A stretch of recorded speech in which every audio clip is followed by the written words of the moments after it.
Alright. Hey guys, welcome to another episode of our I Am series. Today we're down in Nashville at the 2 or 3 Youth Center that my friend Josh Leatherman has going. Josh Leatherman is the worship pastor here at Living Waters Church. For those of you that do not know, him and his wife run this youth center.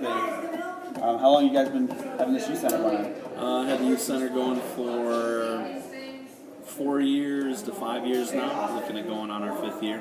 Nice. So Josh is going to join us today for an interview and some questions, continuing in our I Am series.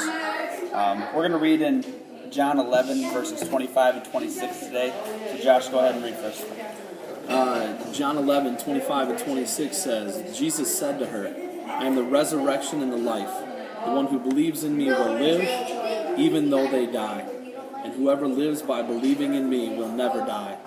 Do you believe this? Josh, what does it mean to live according to what Jesus says? Just based on this verse alone, what I'm seeing is Jesus specifically telling people that there's more than the world that we live in right now. And so if I live by this specific verse, I'm living a life knowing that when I wrap it up here on earth, that there's eternity afterwards. Specifically saying that the one who believes in him will live, even though they die. So he's saying, even though your earthly body is going to be gone, we've got a life afterwards. And so then he kind of sums it right back up, saying, whoever lives by believing in me will never die. And so that's where he's talking about the eternal life. Yeah, thank you. How can someone experience that life that you were just talking about? I think experiences can always be day to day. Think about living in this moment. What happens right now as opposed to what happens in the next minute. The next minute is always going to be change to change. I think it's going to be constantly looking to better myself by growing in my faith and purposefully trying to make every moment about living for God. So what does it mean to believe in Jesus? For me, it's a faith thing. I'm a very logic-based dude, so I live in the math realm and the science realm where I was always there. So for me, it's living by faith, believing in something you don't see. For me, it goes back to something as simple as the wind. I believe the wind exists, but I've never ever seen the wind. And so it's having faith. We see the wind move things, we see the wind work, we see all of that stuff happen, but we can't actually see wind. So for me, it's believing in Jesus faithfully. Why do you personally believe in Jesus Christ? What is it that drives you to believe in Jesus?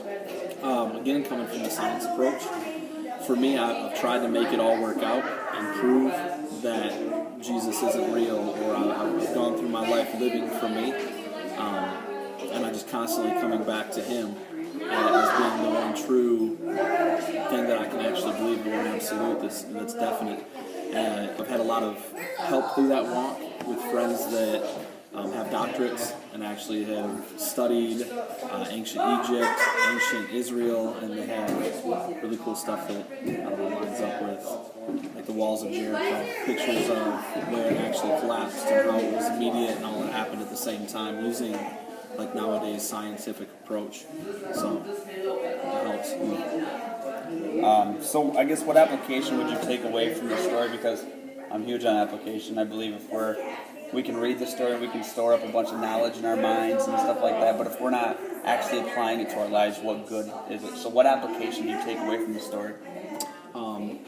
Application is just going to be living day to day, realizing that what we do here has an impact on the next people, or all the people that are currently living here, and an impact on the people that will live here. And so it's kind of leaving behind a legacy, if you will. Like, the application would be, what can I do today to better fulfill the kingdom in the future? So I would take away from the fact that what we do here has a lasting impact. What we do here is going to be eternal, and the fact that we're going to have friends, family, foes, whatever it is, that all need to know about Jesus. And so I think the biggest thing that you can do is make sure that you're asking people where they're going. And Jesus says it right at the end. I think the question that the application that really could come from this is the fact that we could just ask the same exact question Jesus did. Do you believe this? And then take it from there and see where the relationship goes. Nice. There you go. You have heard it all from one of the wisest men I know. But Josh, seriously, I appreciate what you do for this community, in our schools, here at 203, in our church, and everything.